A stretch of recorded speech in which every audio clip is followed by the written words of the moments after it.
EG Padhai, powered by Brain Booster Academy. Free studies for JEE, NEET and board. नमस्कार, brain booster academy में सभी का स्वागत है। आज हम बात करने वाले हैं आनुवंशिकता और विकास की, मतलब उन रहस्यों की जो ये तय करते हैं कि हम कौन हैं। ये एक ऐसा कोड है जो हमारे अंदर ही छिपा हुआ है।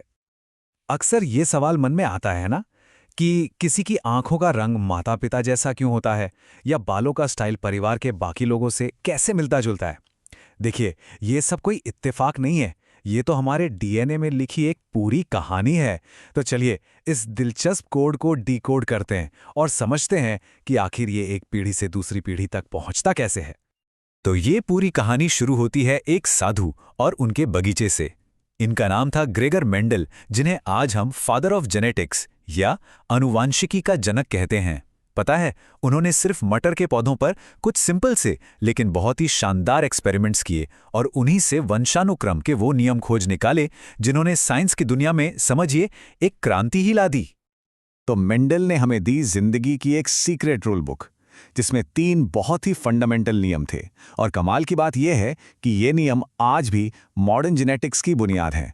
तो चलिए एक एक करके इन नियमों को समझते हैं और देखते हैं कि ये हमारी जिंदगी पर असर कैसे डालते हैं। तो पहला नियम, लॉ ऑफ डोमिनेंस, या कह लीजिए प्रभुत्व का नियम। अच्छा, इसको ऐसे समझिए। मान लीजिए कि किसी एक ट्रेट के लिए, जैसे पौधे की लंबाई, 2 अलग-अलग इंस्ट्रक्शंस हैं।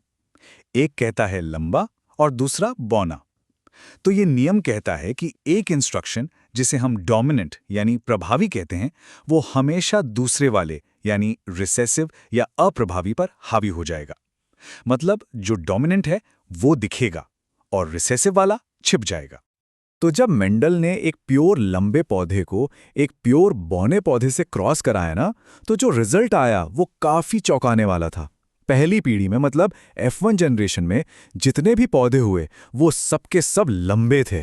बौनापन तो जैसे कहीं गायब ही हो गया था। पर सवाल यही था कि क्या वो सच में गायब हो गया या फिर कहीं छिपा हुआ था। तो सवाल ये है कि वो छिपा हुआ बौनापन गया कहाँ। इसका जवाब मिलता है मेंडल के दूसरे नियम में, लॉ ऑफ सेग्रीगेशन, यानी पृथक्करण का नियम। ये नियम हमें बताता है कि जब कोई जीव रिप्रोड्यूस करता है तो हर ट्रेट के लिए जो 2 इंस्ट्रक्शंस होते हैं ना, वो अलग अलग हो जाते हैं, मतलब सेग्रीगेट हो जाते हैं। ऐसा इसलिए होता है ताकि अगली पीढ़ी में पेरेंट से सिर्फ एक इंस्ट्रक्शन ही जाए। और इसका नतीजा क्या हुआ? कमाल हो गया। दूसरी पीढ़ी में वो जो छिपा हुआ बौनापन था वो फिर से सामने आ गया, और वो भी एक बिल्कुल सटीक मैथमेटिकल रेशियो में। हर 3 लंबे पौधों पर एक बौना पौधा। ये 3:1 का रेशियो कोई तुक्का नहीं था, बल्कि मेंडल के दूसरे नियम का पक्का सबूत था। कह सकते हैं ये नेचर का अपना मैथ था। पर मेंडल यहीं पर नहीं रुके। उनके दिमाग में आया, क्या होगा अगर एक ही समय में 2 ट्रेट्स को ट्रैक किया जाए। तो बस उन्होंने बीजों के शेप, यानी गोल या झुर्रीदार, और उनके कलर, यानी पीले या हरे, दोनों को एक साथ स्टडी किया। इसी को कहते हैं डाई हाइब्रिड क्रॉस। और इसी से सामने आया उनका तीसरा और आखिरी नियम। और इसका जो रिजल्ट सामने आया, उसने तो जेनेटिक्स की दुनिया ही बदल कर रख दी। एक बिल्कुल सटीक रेशियो, 9:3:3:1। इसका सीधा सा मतलब यह था कि बीज का शेप, मतलब उसका गोल या झुर्रीदार होना, उसके कलर पर बिल्कुल डिपेंड नहीं करता। दोनों ट्रेट्स आजादी से अगली पीढ़ी में पास होते हैं। और बस यही है लॉ ऑफ इंडिपेंडेंट असॉर्टमेंट, यानी स्वतंत्र वर्गीकरण का नियम। तो ठीक है, ये तो हुई मटर के पौधों की बात। लेकिन सवाल यह है कि क्या मेंडल के ये नियम हम इंसानों पर भी लागू होते हैं? जवाब है बिल्कुल। और इसका सबसे अच्छा एग्जाम्पल एक बहुत ही बेसिक सवाल में छिपा है कि किसी बच्चे का लिंग कैसे तय होता है। मतलब वो लड़का होगा या लड़की, ये डिसाइड कैसे होता है। देखिए, हमारे शरीर के हर सेल में हमारी जेनेटिक इंफॉर्मेशन की एक पूरी किताब होती है, जो 23 जोड़ी क्रोमोसोम्स में बटी होती है। अब इनमें से जो 23वीं जोड़ी है ना, उसे कहते हैं सेक्स क्रोमोसोम। फीमेल्स में ये 2 एक्स क्रोमोसोम होते हैं, यानी XX, और मेल्स में एक X और एक Y क्रोमोसोम, यानी XY। तो ये पूरा प्रोसेस काम कैसे करता है? बहुत सिंपल है। माँ की तरफ से बच्चे को हमेशा एक X क्रोमोसोम ही मिलता है, हमेशा। असली गेम चेंजर होता है पिता का स्पर्म। अगर एक्स क्रोमोसोम वाला स्पर्म एग को फर्टिलाइज करता है तो नतीजा होता है XX यानी एक लड़की, और अगर वाई क्रोमोसोम वाला स्पर्म ये रेस जीत जाता है तो बनता है XY यानी एक लड़का। इसका मतलब ये हुआ कि हर बार लड़का या लड़की होने की प्रोबेबिलिटी 50-50 होती है, बिल्कुल एक सिक्का उछालने जैसा। और ये बात याद रखना बहुत ज़रूरी है कि ये पूरी तरह से एक बायोलॉजिकल प्रोसेस है। बच्चे के लिंग के लिए कोई भी जिम्मेदार नहीं होता।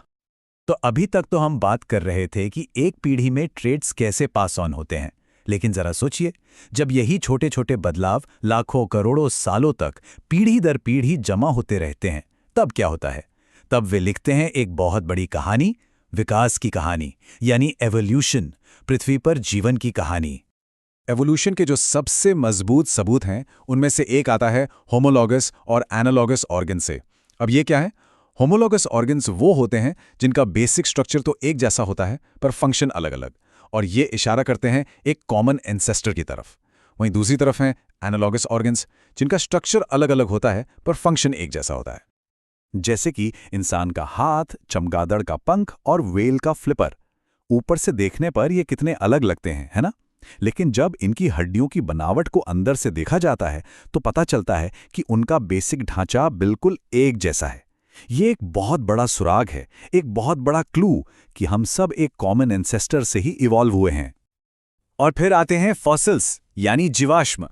इन्हें हम धरती की डायरी के पन्ने भी कह सकते हैं, जो हमें टाइम में पीछे ले जाते हैं। यही फॉसिल्स हमें मिलाते हैं ट्रांजिशनल फॉर्म्स से, मतलब ऐसे जीवों से जो दो अलग अलग ग्रुप्स के बीच का गैप भरते हैं। इसका सबसे फेमस एग्जाम्पल है आर्कियोप्टेरिक्स, जो डायनासोर और पक्षियों के बीच की एक जबरदस्त कड़ी है। तो मेंडल के मटर के पौधों से शुरू करके हमारे अपने डीएनए तक, और डायनासोर के फॉसिल्स से लेकर आज के दिन तक, हमने देखा कि कैसे हेरिडिटी और एवोल्यूशन यानी आनुवंशिकता और विकास आपस में कितने गहरे जुड़े हुए हैं। ये हमारी जेनेटिक विरासत की एक शानदार कहानी है, और ये कहानी आज भी लिखी जा रही है। हमारे जीन्स वो हमारे अतीत की कहानी कहते हैं, हमारे पूर्वजों की यात्रा का एक पूरा मैप है। लेकिन ये हमारी भविष्य के बारे में क्या कहते हैं? ये एक बड़ा सवाल है। जैसे जैसे हम अपने जेनेटिक कोड को और बेहतर ढंग से समझते जाएंगे, हमारी स्पीशीज के लिए कौन सी नई पॉसिबिलिटीज और कौन से नए चैलेंजेस सामने आएंगे? सोचने वाली बात है।